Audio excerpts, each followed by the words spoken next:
નમસ્કાર, તમે જોઈ રહ્યા છો ચક્રવાત ન્યૂઝ. ત્યારે મહત્વપૂર્ણ સમાચારો સાથે હું સ્નેહિતા. મહત્વપૂર્ણ સમાચારમાં વાત કરશું તો મહારાષ્ટ્રના રાયગઢ જિલ્લાના મહાડ તાલુકાના આંતરિક રસ્તાઓ ખૂબ જ ખરાબ હાલતમાં છે.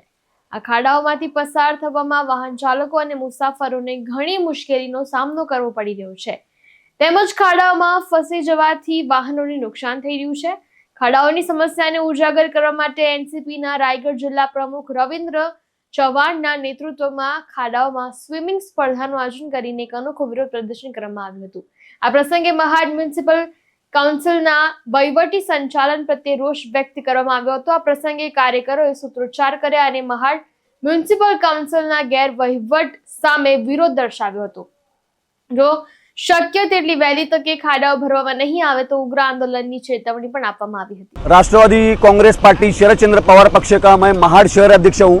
हमारे आदरणीय जिलाध्यक्ष जी रविंद्र चौहान साहब उनके नेतृत्व में आज हम ये गड्ढे में तैरने की स्पर्धा रखे हैं हमने. जो प्रशासन अपनी मनमानी कर रहा है, जो हमारे पब्लिक का पैसा खा रहे उसका निषेध करने के लिए हमने ये अनोखा आंदोलन किया है और इसमें हम सफल हुए. आगे जाके अगर प्रशासन ने इसका गांभीर्य से कुछ किया नहीं तो हम इसके भी आगे जाके हम और ज़्यादा कठिन संघर्ष करेंगे. મહારાષ્ટ્રમાં ડાન્સ બાર પર સંપૂર્ણ પ્રતિબંધ છે. તેમ છતાં નાગપુર શહેરની મધ્યમાં એક ડાન્સ બાર ચાલી રહ્યો હતો. આ બાર ઓર્કેસ્ટ્રાની આડમાં ચલાવવામાં આવી રહ્યો હતો, પરંતુ વાસ્તવમાં અહીં મહિલાઓને અશ્લીલ નૃત્ય કરવામાં આવી રહ્યું હતું.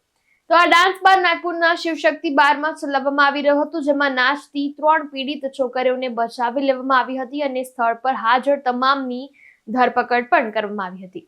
નાગપુર પોલીસે બાર સંચાલક ગોપાલ ઉર્ફે પપ્પુ યાદવ, તેના પુત્ર દીપ યાદવ અને બાર મેનેજર ગુલાબ તારાચંદ રહંગદાલે સામે કેસ નોંધ્યો છે. આ સાથે પોલીસે મહિલાઓ પર પૈસા ખર્ચવા અને ગેરકાયદેસર પ્રવૃત્તિઓમાં સામેલ થવા બદલ પણ ગ્રાહક તરીકે આવેલા 22 અન્ય વ્યક્તિઓ સામે પણ કેસ નોંધ્યો છે.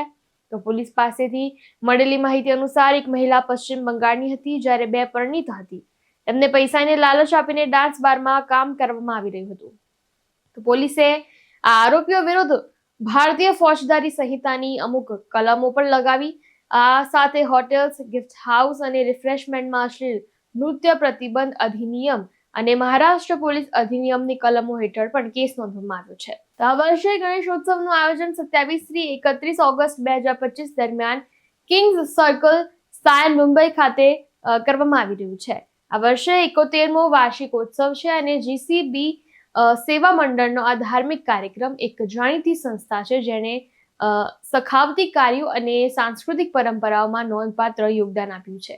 બધા ભક્તોને મંડપમાં પ્રવેશ કરતી વખતે પરંપરાગત હિન્દુ વસ્ત્રો પહેરવા વિનંતી પણ કરવામાં આવી છે અને તેઓએ આ સંદર્ભે નમ્ર અપીલ કરી છે, જેથી ધાર્મિક વાતાવરણ અને શિષ્ટાચાર જળવાઈ રહે. તો આ પંડાલ મુંબઈનો સૌથી ધનિક ગણેશ મંડપ માનવામાં આવે છે, જ્યાં ગણેશજીની મૂર્તિ સોનાની જો વાત કરીએ તો આશરે 60 કિલો અને ચાંદી 300 થી પણ વધુ કિલો થી શણગારેલું હોય છે. તો પ્રતિષ્ઠિત મંડપે ઉત્સવના 5 દિવસ માટે ₹474.46 કરોડનો વ્યાપક વીમા કવરેજ પણ લીધો છે, જેમાં ઘરેણા, સ્વયંસેવકો અને જાહેર સલામતીનો સમાવેશ થાય છે. તો 1951માં કાશ્મીરમાં હિન્દુઓને ધર્માંતરણ કરવા અથવા અહીંથી ભાગી જવા કહેવામાં આવ્યું હતું. જો હિન્દુ સમાજના લોકોનું અન્ય ધર્મના લોકો દ્વારા ધર્માંતરણ થઈ રહ્યું હોય તો સમગ્ર સંત સમાજે આ મુદ્દા પર એક સાથે આવવું જોઈએ અને હિન્દુઓને જાગૃત કરવાની પણ જરૂર છે. ત્યારે મહારાજ આદિવાસી સમાજમાં જઈ રહ્યા છે અને લોકોને જાગૃત કરી રહ્યા છે કે સનાતન ધર્મ શું છે અને તેની વ્યાખ્યા શું છે, જેને કારણે તેઓ ક્યાંક ને ક્યાંક ધાર્મિક ધર્માંતરણ રોકવા માટે પણ काम कर रहा है. तो आओ તે શું કહી રહ્યા છે તે સાંભળો. नहीं, ये तो स्वाभाविक है, ये चिंताजनक बात है हमारे लिए. आज आपको पता होगा कि हमारे भारत के 9 राज्यों में हिंदू अल्पसंख्यक हो चुका है. तो अल्पसंख्यक कैसे हो गया? ऐसा तो है नहीं कि कोई अपने मन से कोई धर्म परिवर्तन करने जाता है. तो कोई या तो लालच से धर्म परिवर्तन करवाता है या कोई डरा करके धर्म परिवर्तन करवा रहा है. और कश्मीर में तो ये बात देखने में आई ही थी कि वहाँ डरा करके कहा या तो आप हिंदू धर्म छोड़ो या फिर आप मर जाओ या फिर भाग जाओ. इस तरह की बातें देखने में आती हूँ, सब लोग जानते हैं. इन बातों को स्वीकार नहीं किया जा सकता. सनातनी हिंदू धर्म की चाहे लड़कियाँ हों, चाहे लड़के हों, चाहे कोई भी वर्ग हो, अगर कोई दूसरा धर्म वाला, दूसरा मजहब वाला, धर्म तो केवल सनातन धर्म को माना जाना चाहिए, दूसरे मजहब वाले कि दूसरे रिलीजन वाले अगर हमारी बहनों को, हमारे परंपरा के लोगों को और धर्म परिवर्तन करवाता है तो उसके विरुद्ध संत समाज को एकत्रित होकर के हिंदुओं को जागृत करने की आवश्यकता है। हम लोग बहुत प्रयास कर रहे हैं, आदिवासी क्षेत्रों में जा कर के प्रयास कर रहे हैं कि जहाँ लोगों को बता रहे हैं कि आपका मूल क्या है, मूल सनातन धर्म है, उसको आप लोगों के भ्रम में उलझ करके अपने धर्म को मत छोड़िए, लोगों के भ्रम में उलझ करके। और उन्होंने कभी जातिवाद के नाम पर, कभी छुआछूत के नाम पर, कभी अन्य, जैसे आपने कहा कि स्त्रियों पर अत्याचार होते हैं, इस तरह की बातें करके लोगों ने सनातन धर्म को बदनाम करने का कुचक्र चला है। मूलतः सनातन धर्म में न तो जातिवाद और छुआछूत की बातें हैं और न ही स्त्री के अपमान की बातें हैं। स्त्री का सम्मान जितना हमारे सनातन धर्म में इतना कहीं नहीं है। ये बातें हमें समाज को बताने की आवश्यकता है, ऐसे वर्ग को गले लगाने की आवश्यकता है ताकि वो लव जिहाद या जो बातें आप देखते हैं धर्मांतरण में दूसरे लोग सफल न हो सके। મહારાષ્ટ્રના પુણે શહેરમાં એક મોટરસાયકલ શોરૂમ અને સર્વિસ સેન્ટરમાં આગ લાગતા લગભગ 60 ટુ વ્હીલર બળીને ખાખ થઈ ગયા. સોમવારે સાંજે આગ लाग्યા બાદ ધુમાડાને કારણે એક વ્યક્તિ પરિસરમાં ફસાઈ ગયો હતો, જેને બાદમાં બચાવી લેવામાં આવ્યો.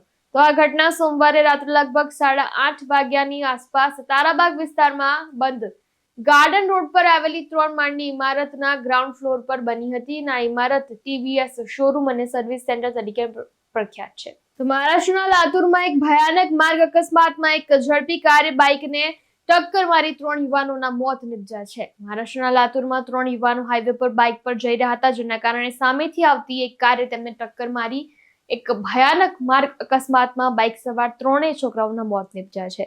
આ અકસ્માત લાતુર લમજાના હાઈવે પર થયો હતો, જ્યાં 24 ઓગસ્ટના રોજ રાત્રે 11 વાગે 22 વર્ષીય સોમનાથ દયાનંદ હિપ્રગે, 23 વર્ષીય અભિજીત શાહુરાજ ઇંગલે અને 27 વર્ષીય દિગંબર દત્તા ઇંગલે આ 3 યુવાનો એક જ બાઇક પર લાતુરથી તેમના ગામ સરવાડી જઈ રહ્યા હતા. દરમિયાન જ કરંજગાંવ પાટીની નજીક સામેથી આવતી એક ઝડપથી આવતી 4 વ્હીલરે તેમની બાઇકને ટક્કર મારી, જેના કારણે આ બાઇક સવાર 3 છોકરાઓ 7 ફૂટ કૂદીને રસ્તાની બાજુમાં પડી ગયા. તેઓ ખાડામાં પડી ગયા, જેના કારણે સોમનાથ દયાનંદ હિપ્રગે અને અભિજીત શાહુરાજ ઇંગલે બંનેનું ઘટના સ્થળે જ મોત નીપજ્યું, જ્યારે દિગંબર ઇંગલેનું હોસ્પિટલમાં સારવાર દરમિયાન મોત થયું. તો આ ઘટનાની માહિતી મળતા ઓસા પોલીસે 4 વ્હીલર ચાલકને કસ્ટડીમાં લીધો અને 3 યુવાનોના મૃતદેહને પોસ્ટમોર્ટમ માટે લાતુર શહેરની સરકારી હોસ્પિટલમાં મોકલી દીધા, જ્યારે પોલીસ આ મામલે વધુ તપાસ હાથ ધરી રહી છે. તો નવી મુંબઈ 26 ઓગસ્ટ 2025 એપોલો હોસ્પિટલમાં નવી મુંબઈએ પ્રખ્યાત ઓન્કોલોજીસ્ટ ડોક્ટર સિદ્ધાર્થ તુરકરને મેડિકલ ઓન્કોલોજીના સલાહકાર તરીકે નિયુક્ત કરવામાં આવ્યા છે. 2 દાયકાના અનુભવ સાથે ડોક્ટર તુરકરે ટાટા મેમોરિયલ હોસ્પિટલ અને અન્ય ટોચની સંસ્થાઓમાં કામ કર્યું છે. તો તેઓ સોલિડ ઓર્ગન ટ્યુમર, ઇમ્યુનોથેરાપી અને વ્યક્તિગત સારવાર યોજનાઓમાં નિષ્ણાત છે. તો ESMO અને EHA દ્વારા પ્રમાણિત તેઓ ઇમ્યુનોથેરાપી, લક્ષિત ઉપચાર અને ઉપશામક સંભાળમાં કુશળ છે. તો હાર્વર્ડ મેડિકલ સ્કૂલમાં તાલીમ લેનાર ડોક્ટર તુરકરને my health care excellence award 2024 સહિત અનેક પુરસ્કારો પણ મળ્યા છે. આ નિમણૂક એપોલોની દર્દી કેન્દ્રિત અત્યાધુનિક કેન્સર સંભાળ પ્રતિબદ્ધતાને મજબૂત કરે છે. સતીશ સોની સાથે ચક્રવાત ન્યૂઝ, મહારાષ્ટ્ર. તો સમાચારમાં બસ આટલું જ. વધુ સમાચારો માટે જોતા રહો ચક્રવાત ન્યૂઝ.